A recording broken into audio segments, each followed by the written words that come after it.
बढ़ते आगे और आज रात ट्रंप साहब बनेंगे अमेरिका के नए राष्ट्रपति। 44वें है ना, कुछ इतने ही है नंबर, नहीं कितने 47वें 47वें ओके।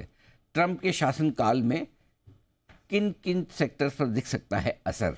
आइए, ये रिसर्च है कुशील के पास, बताइए।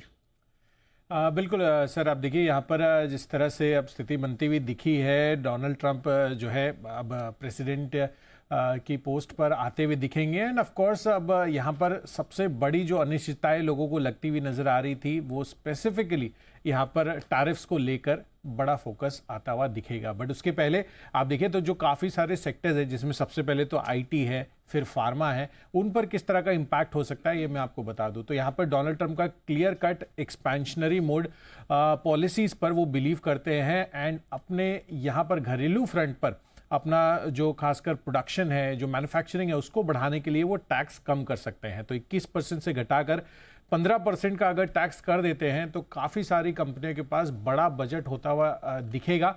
एंड स्पेसिफिकली आईटी कंपनियां तो अलग अलग वर्टिकल्स में डील करती हैं, जिसमें यूएस मार्केट्स उनका काफ़ी बड़ी ज्योग्राफी है, साथ ही यूके और यूरोप कॉन्टिनेंट भी इनका काफ़ी बड़ी जो बिजनेस स्कोप है उसमें आता हुआ नज़र आता है। तो यूएस के लिहाज से जो आईटी कंपनियों का कारोबार है वो बड़े रूप में और ज़्यादा बढ़ता हुआ दिखेगा। और हमने बड़े बड़े मैनेजमेंट से भी यहाँ पर आईटी कंपनियों में बात की, जहाँ पर उन्होंने क्लियरली कहा कि H1B वीज़ा का उतना बड़ा इशू अभी तक उनको नज़र नहीं आ रहा है, क्योंकि लोकलाइजेशन फ्रंट पर काफ़ी कुछ काम पिछले कई वर्षों में कंपनियों ने कर दिया है।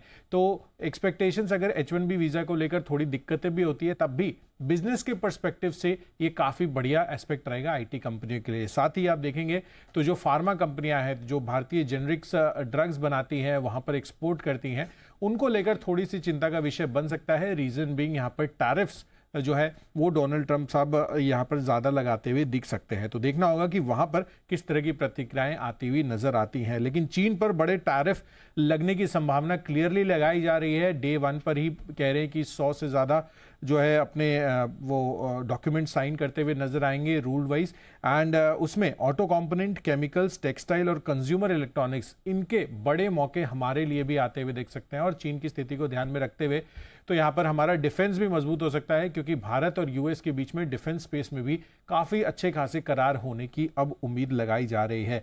लेकिन कमोडिटी और मेटल्स, इन दोनों पर ध्यान रखिए, क्योंकि टैरिफ्स अगर लगेंगे तो जाहिर सी बात है कि जो इन्फ्लेशन है वो भी बढ़ता हुआ नजर आएगा, कमोडिटीज़ की कीमतें भी बढ़ेंगी और इससे ओवरऑल जो इन्फ्लेशन का थॉट प्रोसेस है वो बड़े रूप में बढ़ता हुआ दिख सकता है। तो देखना होगा कि वहाँ पर कैसा व्यू बनता है। लेकिन 2016 में जब ट्रंप की जीत हुई थी, उसके बाद 6 महीने के रिटर्न देखेंगे, आईसीआईसीआई सिक्योरिटीज़ ने यहाँ पर कैलकुलेट किए थे, तो निफ्टी में 9%, मिड कैप के लिहाज से 18% और स्मॉल कैप में 22.5% के रिटर्न्स भी आते हुए दिखे थे। पीएसयू, बैंक्स, एनर्जी, पावर, ये कुछ एक ऐसे स्पेसेस हैं जिन्होंने डबल डिजिट रिटर्न्स 2016 के बाद जो ट्रंप के 6 महीने थे उसमें ये देते हुए नजर आए थे।